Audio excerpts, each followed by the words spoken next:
Já no escurinho do cinema, chupando drops de anis, longe de qualquer problema.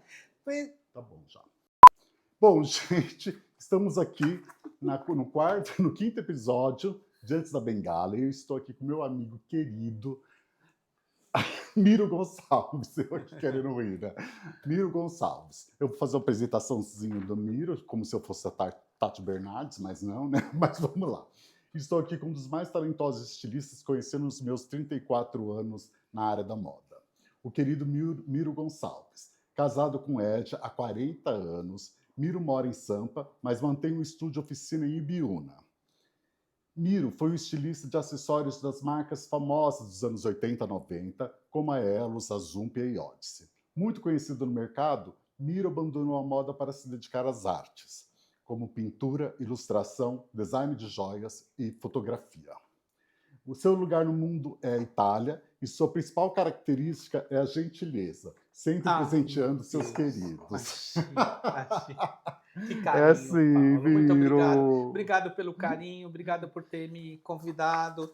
É tão bacana. Muito obrigado. A gente tem uma coisa em comum, eu não trabalhei com o Miro, É. mas eu conheci o trabalho dele maravilhoso e quando eu entrei na Elos, todo mundo falava muito bem do trabalho dele e eu pude ver nas empresas que ele trabalhava. E o Miro, a gente tinha um amigo em comum que infelizmente faleceu, Juarez Moro, que era um... Que nos uniu, né? Nossa, que nos uniu e que era uma muito pessoa querida. fantástica, né? Um gênio, assim, uma pessoa cheia de ideias, cheia de... Um artista mesmo. Não, maravilhoso. Muitas saudades. Um beijo pro Juarez, onde quer que ele esteja. Verdade. Né? Que bom que ele vai nos estar sempre uniu. conosco, É sempre verdade. junto da gente. Miro, me conta como que você começou na carreira de moda. Então, eu fiz a Faculdade de Artes Plásticas, eu fiz a FAAP, e aí eu queria me tornar um artista plástico, né? Então eu tentava muito entrar nas exposições e participava da escolha e sempre batia na trave. Então, dá um exemplo, né? De cinco pessoas lá do júri, 2 votavam sim, 2 votavam não, e a que deveria ser o voto de Minerva votava não. E aí isso aconteceu várias vezes. E aí eu pensei, e agora? O que eu faço da minha vida? E meu pai me deu um toque, falou, Miro, vamos tenta um curso de técnico. E aí eu fui fazer o curso de moda, eu sempre gostei de moda, fui fazer o curso de moda na Senac. Eu fiz 1 ano de curso de moda. E aí comecei na Elos, eu saí do Senac, a Elos já me pegou para trabalhar, e tinha essa vaga de acessórios e eu comecei fazendo acessórios. Então a Elos foi tua escola. Foi A Elos também foi minha escola. Engraçado. Eu aprendi muito lá. O dono me ensinou muito. O Nelson me ensinou muito. Eu olho para lá? Posso olhar para lá? Pode ir para lá, pode olhar ali, pode olhar lá. O Nelson mais para cá. Me ensinou muito assim do tudo que eu fiz, dessa coisa de ter um grupo de coeso, de acessórios, falando uma mesma linguagem, com unidade. Foi lá que eu aprendi mesmo. E quando eu estive na Elos, o que eu gostava muito também era o trabalho de equipe lá. O grupo eram vários estilistas, então tinha uma coisa de um complementar o trabalho do outro. Você teve isso lá? Tive sim. No meu tempo, não no seu, ficava numa casinha do lado no estacionamento. Então era uma festa, né? Porque a gente tinha maior liberdade entre a gente, então era muito gostoso. Foi uma época muito boa. O Nelson não era uma figura assim que ficava ali presente, não, né? Na minha época também não. Ele só tinha as reuniões com ele, mas ele não era uma pessoa que se achava designer, né? Ele não tinha ele respeitava o trabalho dos outros, ele não verdade. Tinha ele era um empresário de moda. Essa parte foi muito legal. É verdade. Tinha isso, muito bacana. E depois da Elos, você acabou partindo para outras marcas também conhecidas no mercado. Da Elos eu fui para a Zump, né? E na Zump realmente a gente criava bastante, tinha bastante cópia, tinha muita cópia, mas ele apostava nos desenhos também. Então a gente desenhava, ele olhava e falava, manda fazer, né? Então isso foi sensacional. Parece que o Renato tem essa característica de apostar de apostar nos designers, nas coisas inovadoras. Né? Tanto é que a Zump era muito exemplo de coisas diferentes, inovadoras. E lá eu tive o maior trabalho de grupo que eu tive na minha história de moda toda. Então tinha uma história de ter um tema, e aí todo mundo trabalhava junto, e aí, principalmente na época que tinha um estilista chamado Willy Schulenburg, e ele fazia o jeans. Então ele pegava um pouco de cada um ali no jeans e pegava um pouco do acessório. Então uma coisa que, por exemplo, um chaveiro que eu fazia, ele fazia um botão. Então isso foi criando uma identidade muito bacana. Eu vivi isso na Limelight. Olha que legal. Com a Cissa, com a Luísa, com o Renato. Mas eu não, é difícil você ver empresa que todos os estilistas acabam trabalhando nessa harmonia, que um vai pegando um detalhe do outro. Às vezes você está num ambiente mais vaidoso, que um esconde do outro. A referência é uma coisa esquisitíssima quando isso acontece. É uma pena, né? É uma pena. E dali você... O trabalho só cresce com o outro, lógico, né? Porque não é para o nosso ego, né? Eu acho que tudo é a forma como a empresa conduz os seus profissionais, né? Que é incentivado, né? É muito louco isso. E depois disso... Depois eu fui para a Rose Benedetti, que foi o lugar, Paulo, que eu mais gostei de trabalhar. Por causa da liberdade que ela me dava, sabe? Claro que eu fui fazendo Rose Benedetti, certo. Então eu fazia as coisas como ela, né? Então eu aprendi o jeito dela fazer as coisas, dela montar as linhas. E eu lembro que ela olhava assim, às vezes, quando estava tudo pronto, eu falava assim... Eu que fiz isso? Eu falei, não, Rose, fui eu. De tanto que eu peguei o jeito dela. Mas a liberdade que a gente tinha, ela mandava fazer as peças em latão e a gente ia trabalhando aquelas peças uma a uma, né? Quase como joalheria mesmo. Era uma bijuteria muito refinada, muito bem feita. Então foi um lugar que eu adorei trabalhar. Realmente, acho que foi um lugar que... Primeiro que eu era sozinho, então... eu tinha mais contato com a equipe, em volta, né? O modelista, a soldadora, a montadora. Então você tem chão de fábrica. Então acho que por isso que eu gostei mais, por estar lá junto do produto, poder mexer. Porque, por exemplo, quando você trabalha por exemplo, na Elos, né? Eu tinha que ter contato com o modelista lá que fazia a bolsa. Então eu fazia de tudo para a bolsa sair do jeito que eu queria. Então fazia um mock-up, montava uma bolsa, o desenho, mas demorava muito. Então se você está ali do lado do produto, a coisa é muito mais ágil. Porque a parte de acessório era feita fora, né? Não era feita dentro fora. Da empresa. Né? A parte de roupa, que eu trabalhei com roupa, era feita dentro. Aí é diferente. Aí você fica ali com o modelista. Você olha ali, você está lá, e no meu caso não. Porque aí você que vai correr atrás de tudo. Fora que algumas vezes tinha uma pessoa que fazia o intercâmbio. Isso atrapalhava muito. Porque eu queria ter contato com o modelista. E aí algumas das fábricas tinham uma pessoa para fazer esse meio de campo. Isso era péssimo, péssimo.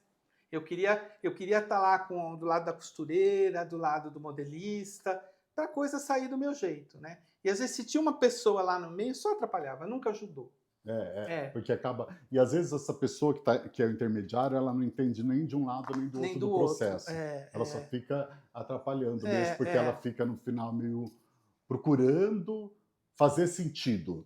E algumas tadinhas queriam participar e aí queriam colocar delas no seu produto. Só que não, quem está fazendo o produto é você, a empresa, então você só tem que escutar o que o teu cliente quer, né?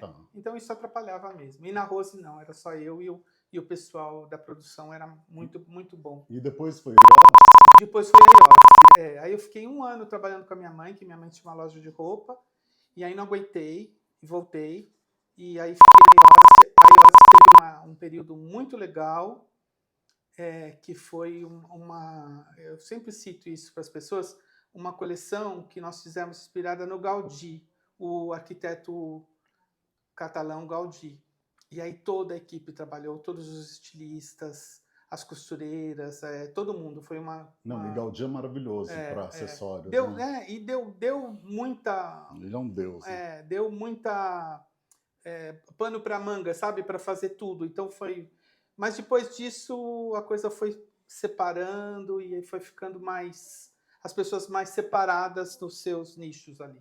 E aí é ruim, né? É ruim. Terrível. E depois da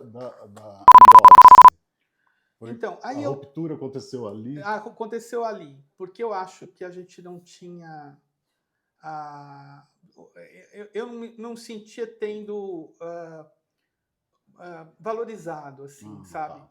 E embora me tratassem muito bem, a gente tivesse um relacionamento bom, faltava, sabe, essa coisa de te valorizar mesmo, te dar mais força para o seu trabalho, mais força para a criação, né? E a gente trabalhava demais, né, Paulo? Era uma coisa assim. Aí começaram os desfiles, e aí não tinha fim de semana quando era desfile, era muito trabalho. E eu fiquei esgotado. Então, a coisa da moda, porque eu gostava muito do produto, desenhar a bolsa, desenhar um cinto, desenhar um chaveiro, né? E até as cópias que a gente fazia e que a gente acabava mudando para não ficar uma cópia, você acabava mudando, né? Você acabava fazendo uma coisa que era Gucci, mas que não podia parecer que era Gucci. Então é mais difícil, né? Então, eu gostava muito do produto, mas essa coisa do circo da moda e de desfile. Eu tive que fazer uma vez uma coleção inteira de sapato, que depois, na última hora, pediram outra coleção. Então, a gente teve que fazer mais 40 sapatos em tempo recorde.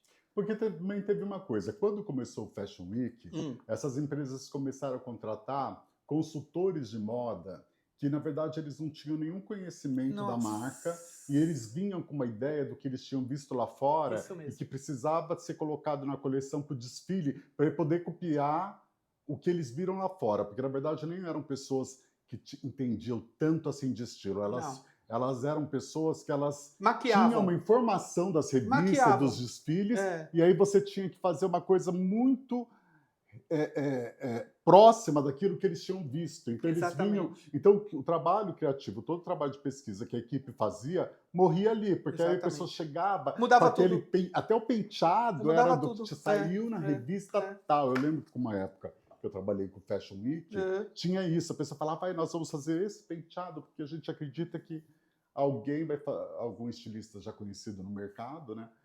E mais renomado, assim, ia fazer aquele penteado. Isso mesmo. Porque estava saindo na revista ID, eu estava saindo na Defense. Aí muda tudo. Aí você fala, gente, mas não é isso o que eu estou desenhando. Porque assim, o bacana era buscar identidade. Por isso que eu citei aquele desfile do Gaudí. Que pena que ela não seguiu aquela veia. Porque se ela tivesse seguido e ele tivesse confiado na equipe dele, e aí entrou essa pessoa que você está falando, exatamente depois do Gaudí, e aí mudou tudo, e é exatamente o que você está falando. E aí, para dar um exemplo, quer dizer, depois de ter feito ter conseguido fazer esses sapatos de última hora, voltou aqueles primeiros que a gente fez lá atrás. Então essa foi minha gota d'água. Eu falei, não quero mais, é muito estresse, para ser pouco valorizado.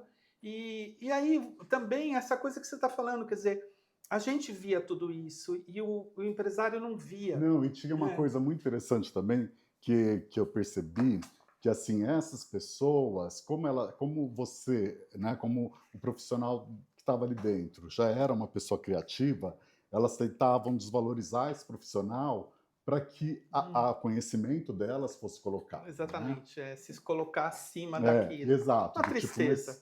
Como eu que entendo muito mais do que essa pessoa que está fazendo um trabalho que eu desconheço. Porque isso é muito natural no Brasil, né? Quando você vem com alguma coisa realmente nova, que poderia fazer uma mudança para que a moda brasileira fosse vista de outra forma, né? Que fosse apresentada de outra forma, já vem logo uma coisa que abafa aquilo, que tira aquilo, porque você não está fazendo dentro do contexto que o mundo inteiro está fazendo. A gente tem muita dificuldade de criar uma identidade por causa dessa coisa de ter pessoas que realmente têm poder dentro da empresa abafando trabalhos criativos. Verdade. Né? Olha esse exemplo que eu estou dando do Gaudí, né? Poxa, claro que não saiu perfeito, foi o primeiro trabalho, né? Mas cada um tendo a sua visão do Gaudí ali, olha que bacana. Então, a que fazia malha, o que fazia camisa, eu que fazia acessório, a estilista que fazia o fashion, quer dizer, todo mundo trabalhando junto. Eu achei espetacular. Falei, não, agora a coisa deu uma primeira.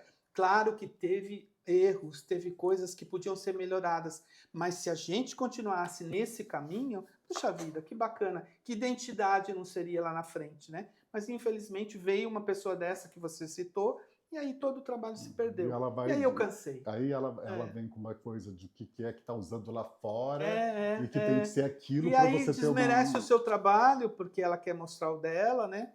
E que não é nada.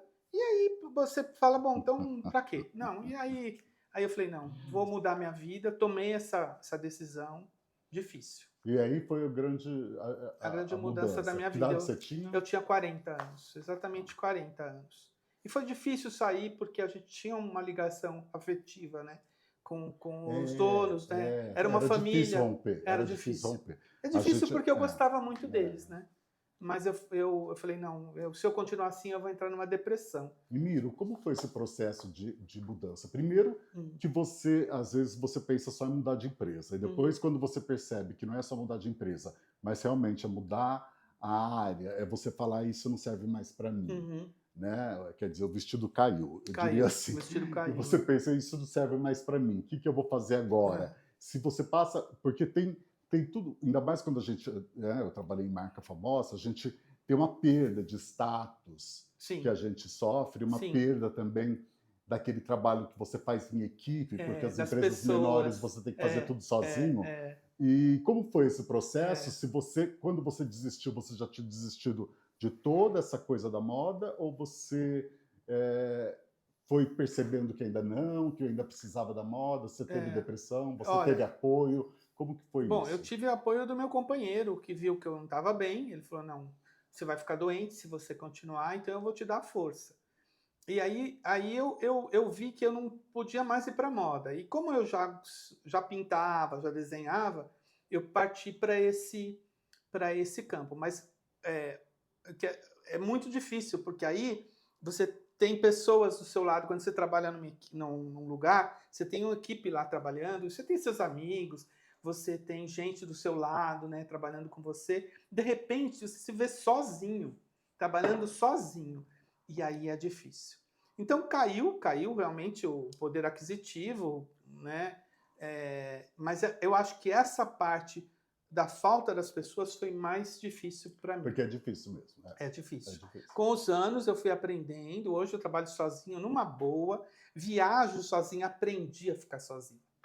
Entendeu? Então eu sou capaz de entrar num restaurante e almoçar sozinho. Eu vou viajar sozinho, né? Então essa fase foi muito importante para eu aprender a me curtir. Claro que você ligava às vezes para um amigo e para outro para pedir opinião, né? Olha, o Juarez era um que eu trocava muito com ele, mas você basicamente é só. Então foi difícil. Aí eu comecei a vender para lojas, então eu vendi para várias lojas. E você estava fazendo o quê? Os quadros? Eu chamei de ateliê Gaturamo, porque como eu fazia coisas muito decorativas, eu ainda não tinha colocado o Miro lá. Eu falei, não posso colocar meu nome para coisas que são decorativas, né? Então eu dei esse nome, Ateliê Gaturamo, que é um pássaro azul, que estava voltando para São Paulo. Ele tinha sumido de São Paulo, e naquela época estava voltando. Eu vi um pássaro azul lá no ateliê, falei, não, vou dar esse nome. Então Gaturamo é um pássaro? É um pássaro. Eu sempre achei que fosse alguma coisa de gato. Gaturamo, tipo Autorama, né? De gatos. Autorama um de gato, põe um monte de gato para correr. Gaturamo, Não. E eu vi esse pássaro, pode nem ser o Gaturamo, mas aí eu li na época que o Gaturamo estava voltando para São Paulo. Era um passarinho. Verdade. E aí eu falei, vou dar esse nome. E aí fiquei por anos vendendo por várias lojas, né? Comecei numa loja na Praça Benedito Calixto, que chamava... Não vou lembrar mais o nome. Uma loja muito bacana que tinha lá. Ela foi a primeira que comprou de mim. E aí eu cheguei a vender para 7 lojas. Olha que legal. A que mais eu vendia era em Campinas, que chamava Inventários, no Cambuí. Ela era de Sousas, eu comecei a vender em Sousas, depois ela foi para o Cambuí. E aí foi uma fase muito legal para mim.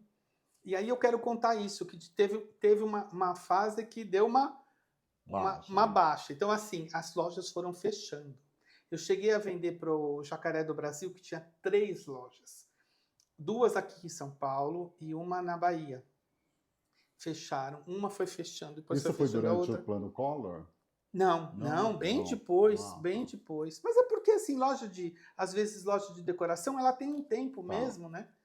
E mesmo na Vila Madalena, vendi várias lá, e aí elas fechavam, né?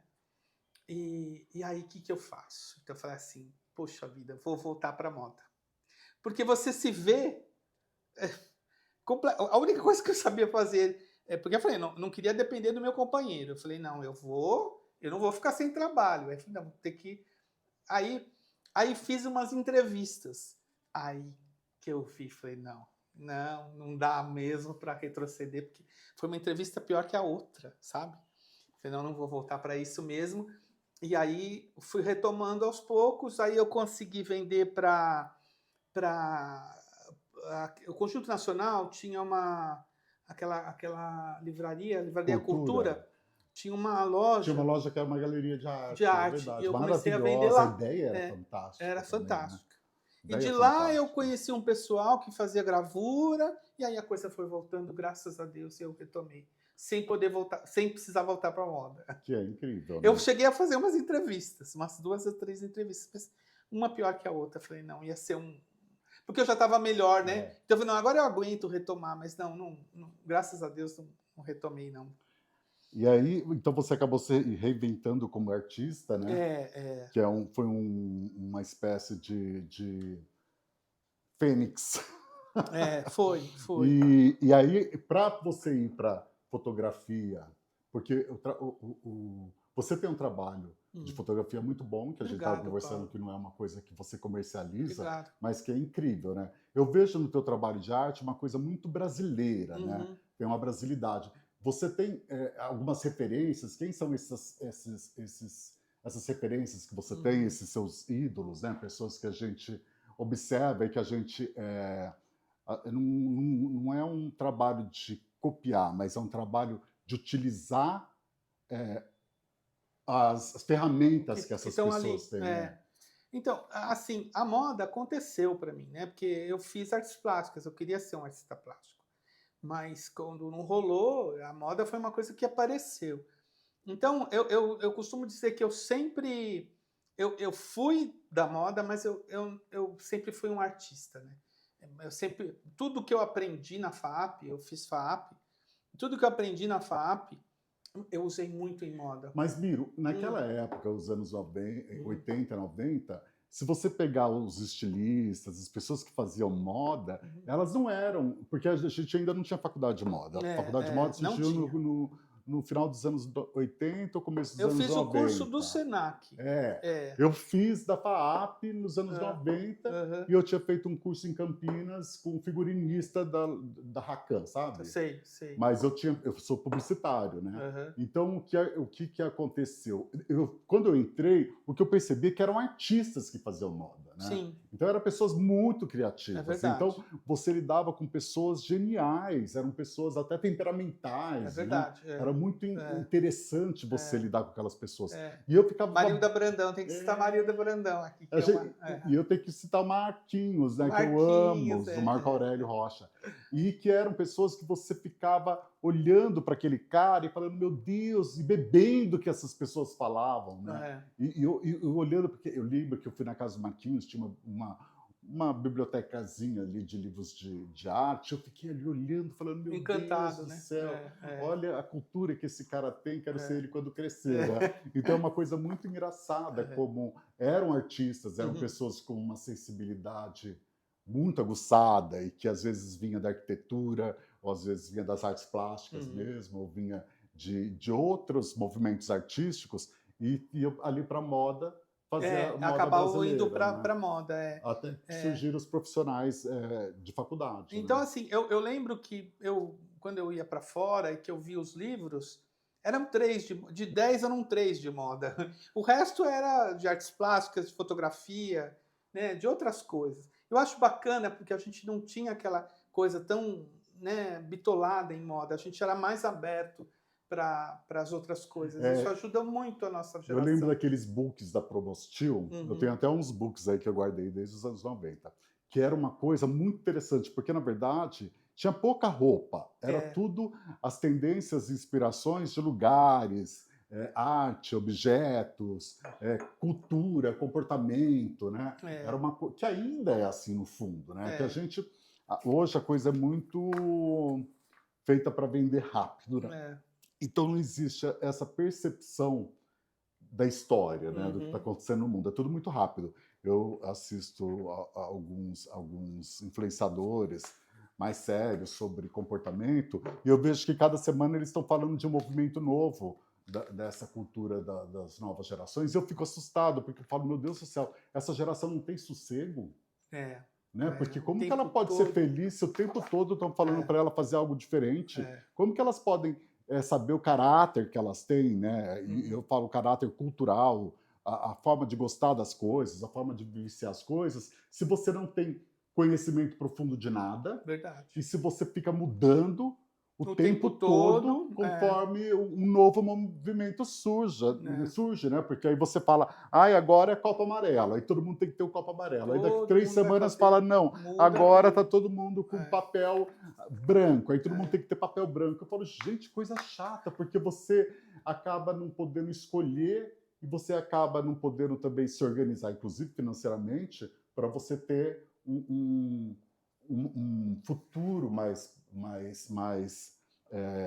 construído, né? Verdade. É tudo, você fica o tempo todo ali pegando alguma coisa para você estar antenado, né? Você tem Uhum. que ter o celular do ano, porque senão você já está fora de moda, É. né?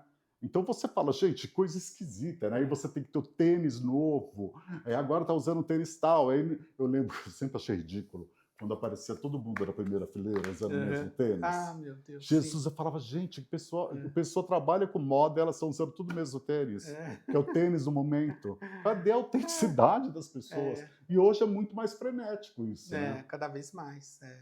É engraçado. Naquela época, acho que a gente era mais original, assim, não, É. né? E como muitas pessoas acabavam caindo lá na moda, né? Não era uma coisa de formação exatamente de moda, você tinha uma coisa mais ampla, né? Eu acho que também a gente foi educado por uma geração que sofreu escassez, né? Que as Uhum. coisas eram bem difíceis durante o governo militar. As coisas eram caras e difíceis. E a gente não tinha tanto acesso ao importado, não tinha essa coisa da China. Pelo Verdade. menos no Brasil não tinha. Então as coisas custavam caro. Então tudo que você conquistava era realmente uma conquista tua, né? Verdade. Hoje é um direito, né? A gente É. tem direito ao luxo, né? Você mora numa favela e você tem direito ao luxo que você fala, querido, não, você tem direito a conquistar o luxo, porque o luxo é uma conquista. Então Verdade. você faz um planejamento para você chegar no luxo, né? Uhum. E hoje não, todo mundo tem direito ao luxo. Então os filhos são criados tendo direito ao luxo, né? Ele tem que ter o celular do ano, ele tem que ter o tênis do momento. Precisa, né?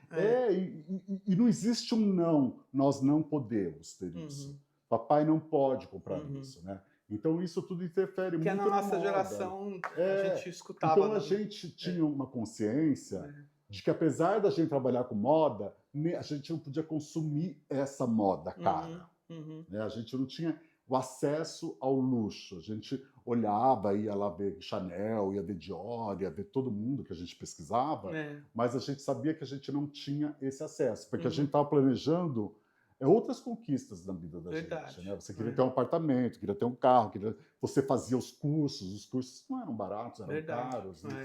E você comprava seus livros, você tinha que comprar o seu conhecimento. Né? Verdade. Hoje o conhecimento é oferecido para você pela internet e é muito mal utilizado. Né? E Miro, mostra um pouco do teu trabalho maravilhoso que você separou aí pra eu separei gente. algumas coisas. É difícil, né, gente? Mas só... Deixa eu tirar aqui. Vamos ver, vamos começar. Aqui é... Primeiro, eu comecei a fazer muito xilogravura. Então, eu transportei a xilogravura para o meu trabalho de pintura, né? Então, isso aqui, na verdade, é uma pintura, mas que saiu de uma xilo, né? Eu separei algumas coisas para mostrar. Olha aqui. Sensacional.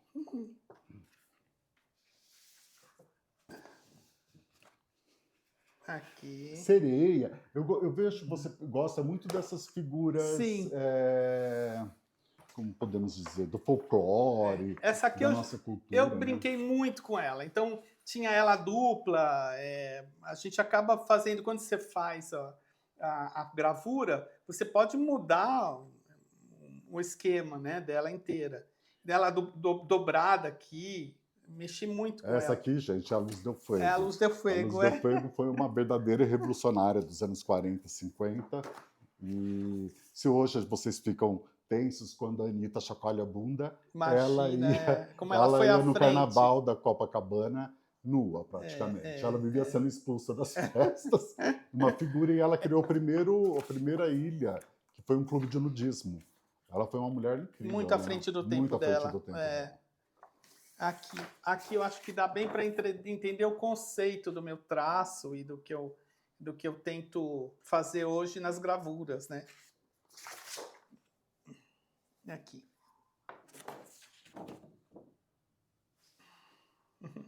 Eu gosto bastante. Essa foi uma Chilo que virou também um quadro. E aí, assim, eu vou mudando, né? Eu trouxe mais as bases para vocês verem, mas aí daqui sai uma coisa. Pode sair uma pintura de parede, pode sair uma tela grande. Então, é mais para entender Esse é o os temas. princípio, O princípio. a origem do trabalho. A gente vai depois fazer um vídeo aqui com o Miro, que ele vai explicar alguns processos dele ali de criação, que eu acho super interessante. Bacana. Eu também tenho um processo de criação que segue uma ordem, então eu acho tão legal quando as pessoas têm uma sequência de raciocínio, né? Porque não surge do nada. A ideia vai se... A vida da gente, ela vai mudando, né? Então, quando eu comecei a fazer o que eu não chamei de ateliê Gaturama, porque eu sabia que não era uma coisa só o Miro, né? Então, com o tempo, a gente vai mudando. Então, o traço vai mudando.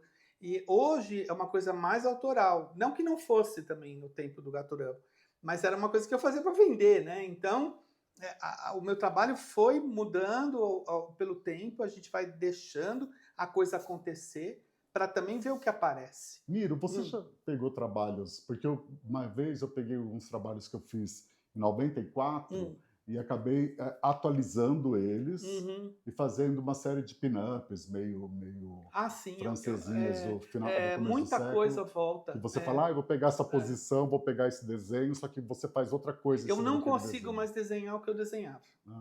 Não consigo. Teve uma série que eu fiz de telas, eu fiquei uns 3 anos pintando isso, que chamava Explosões. Então eram coisas que soltavam assim na tela, como se fosse uma explosão mesmo. E hoje, se eu quiser, eu não consigo fazer mais aquilo de jeito nenhum. Foi uma coisa que aconteceu naquela época. Então, a gente sabe que tem coisas que você pode se reinventar, mas fazer aquilo que você fez, você já não consegue mais. Foi um período, foi uma fase. É um ciclo, né? É um ciclo. Impressionante. Olha que coisa. Então, como assim, as minhas coisas foram sendo... Eu fui limpando a imagem, eu fui fazendo... Tudo que era mais trabalhado hoje é mais limpo, e, né, tem tanto que tatuador gosta muito das minhas coisas, né? Porque eu acredito que tem sim. uma linguagem de tatuagem. Tem uma coisa de tatuagem mesmo, porque na verdade você tem espaços, né?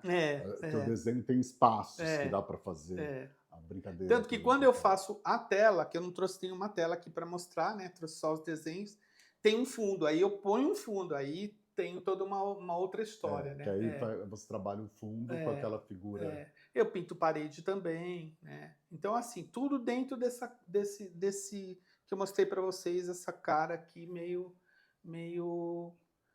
que é uma coisa meio tirada de tatuagem e de coisas que eu desenhava lá no Ateliê Gaturama, lá na frente. Então, e tem muito do cordel também, não tem acho que tem coisa, né? Acho que tem uma pegada assim. Que lembra, né? Acho que sim. O cordel. São coisas que gravaram na gente, marcaram na gente. Agora eu quero falar das fotografias, porque o Miro hoje de manhã me mandou um videozinho com fotografias de flores na casa dele.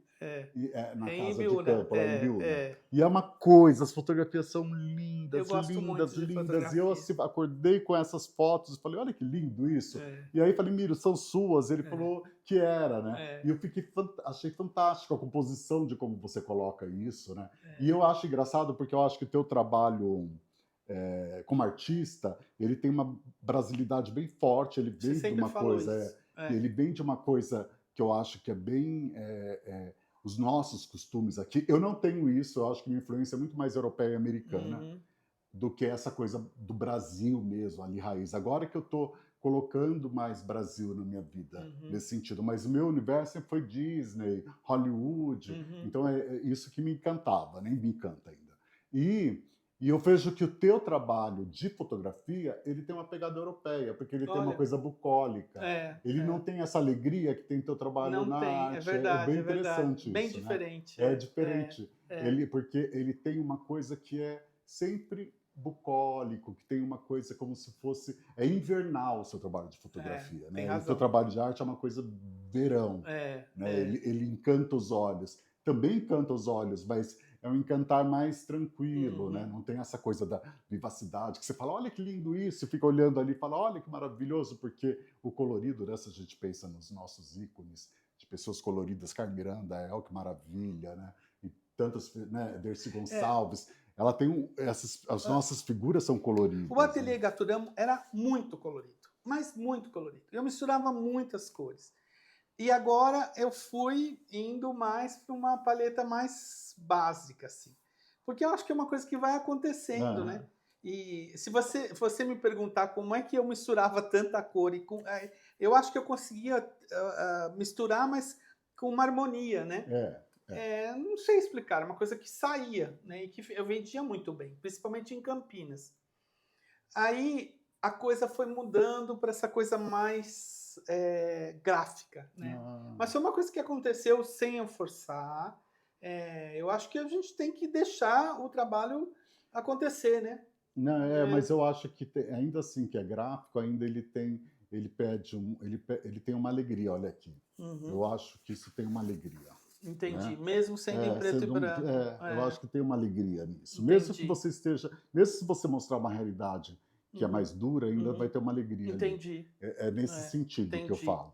E eu acho isso incrível. Gente, o Miro me deu de presente, porque eu tenho uma coleção de paper toys.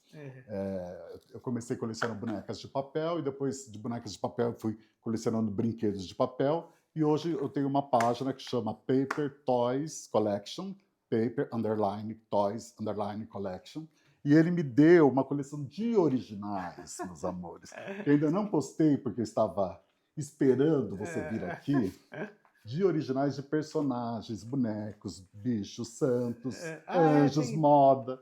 Olha tem um pouco isso. de tudo, né? Olha isso.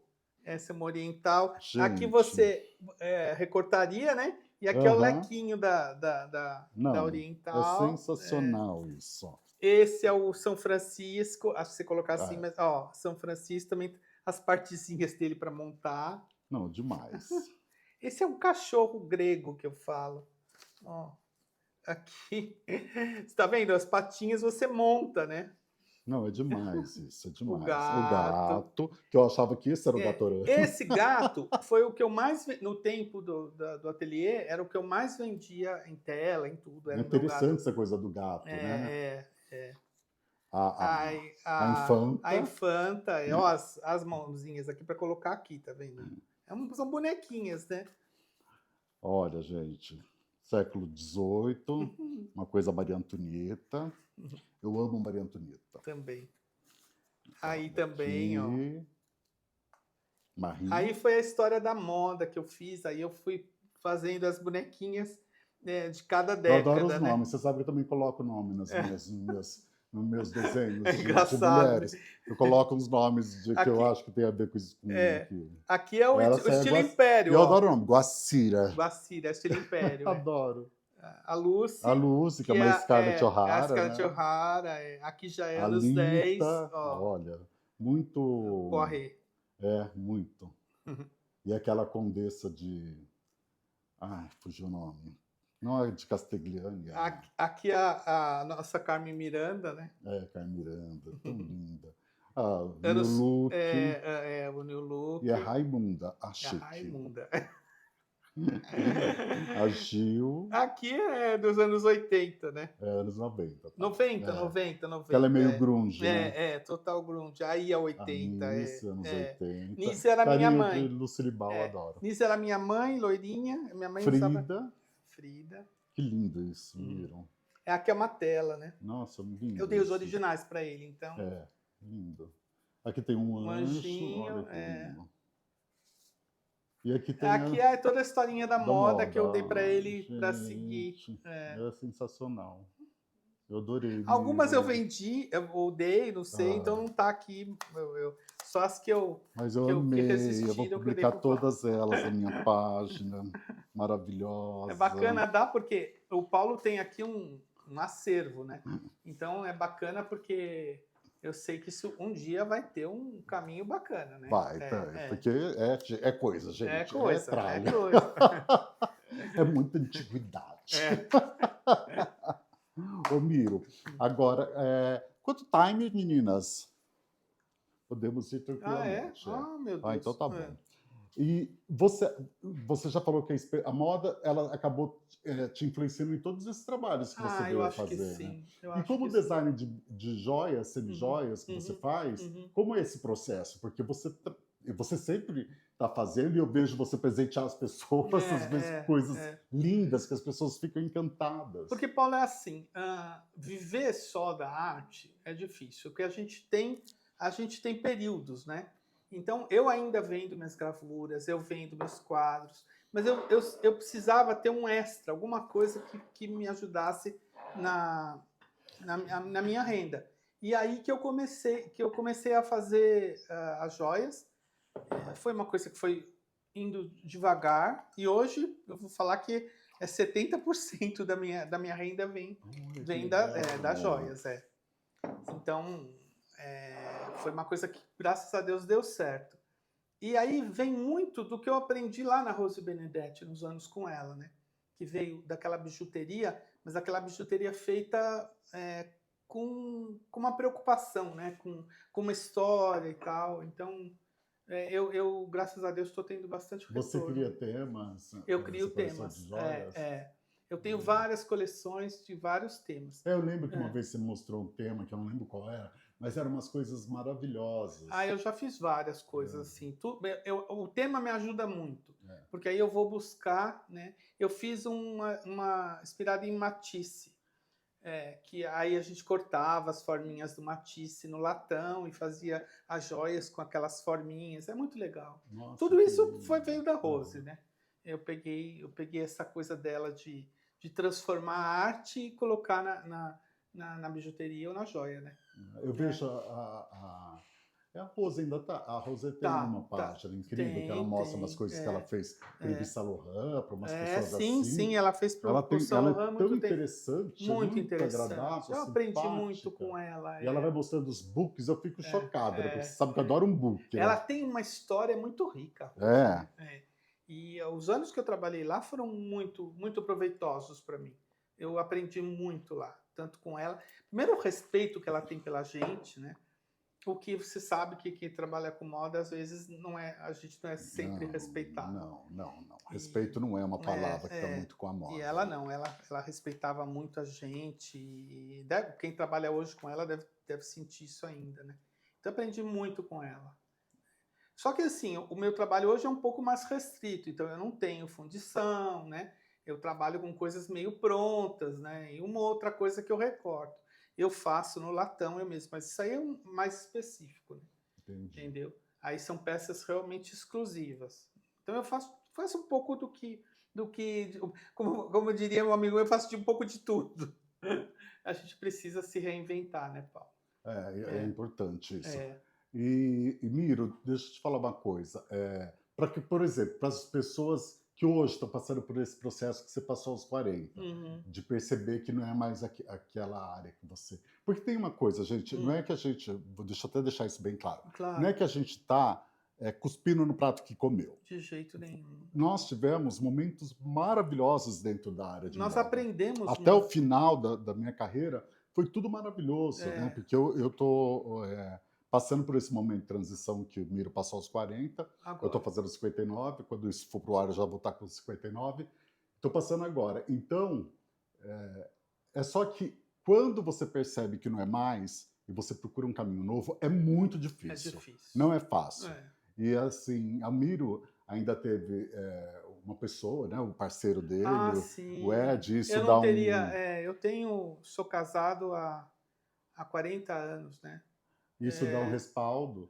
E Então. o Afonso também. O Afonso está, acho que 30 anos casado, ele Não. também teve esse respaldo, que Uhum. foi importante, mas nem todo mundo tem esse respaldo. Então, o que você diria para uma pessoa que está passando por esse processo de abandonar uma carreira, mesmo que brilhante, mas que de repente ela já não se Não tá interessa rolando mais, mais. porque o modelo de trabalhar também muda, né? Muda. Durante esses 35, 34 anos de moda, várias vezes o modelo de trabalhar mudou, É verdade. né? Então eu percebo assim que agora esse modelo parece que não me cabe mais, que agora é o modelo da pega lá no Pinterest, né? Ou então pega no Instagram e copia e cola, e as pessoas estão muito mais preocupadas com a qualidade da ficha técnica do que com o produto que você apresenta no final, né? Eu tive problema com 2 patrões a respeito disso, que eles estavam muito mais preocupados com a minha ficha técnica do que com o Com a própria produto que eu estava apresentando. com a Aí eu própria olhava, criação. tipo, mas você não está vendo o produto que eu apresento? É. Não, ele está preocupado com a minha qualidade de desenho da ficha técnica. É. E depois que você já está todo esse tempo no mercado,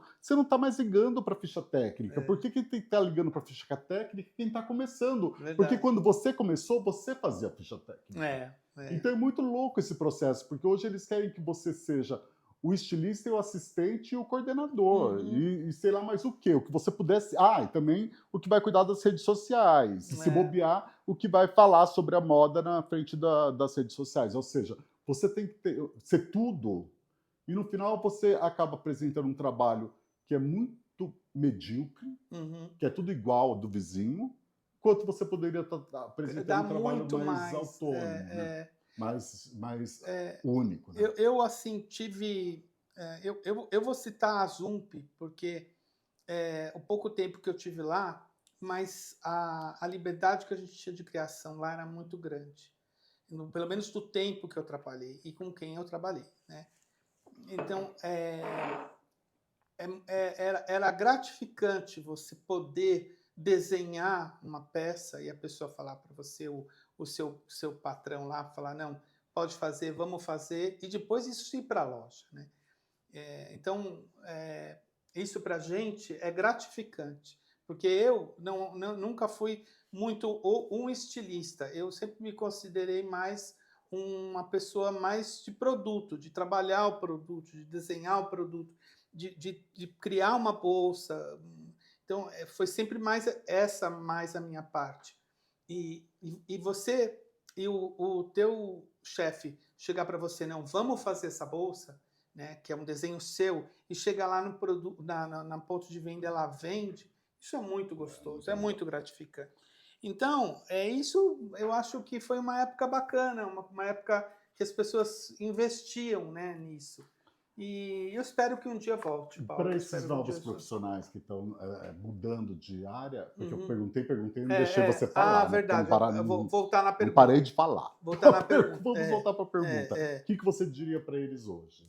Eu acho assim, se não deu certo, não tenha vergonha de querer e procurar um outro caminho. Porque o caminho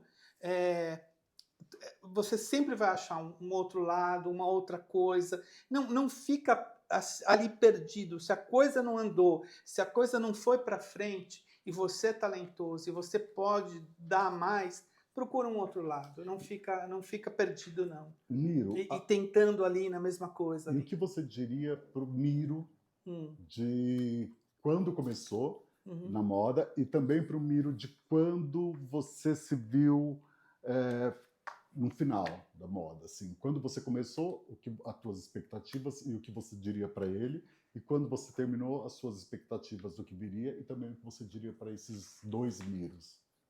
Eu acho que para o Miro que estava começando, eu diria para ele, muito bem, vai fundo, porque eu acho que eu me lancei. E lá na frente, você disse que quando já passou tudo, respira que já passou. Porque de tudo tem um lado muito bom e um lado muito difícil, né? Então, mas a gente conseguir ter feito as coisas, né? É muito legal. Eu acho que olhar para trás e falar, não, eu consegui realizar, né? Eu consegui fazer. para a gente é bacana. Olhar para trás e falar, não, eu construí uma coisa bacana, né? Eu consegui construir uma história para o outro e para mim, né? Isso é legal. Uhum. E Miro, eu vou dedicar esse programa nosso ao Ah. nosso amigo Juarez, Verdade, querido. querido. A gente sente tua falta, amigo.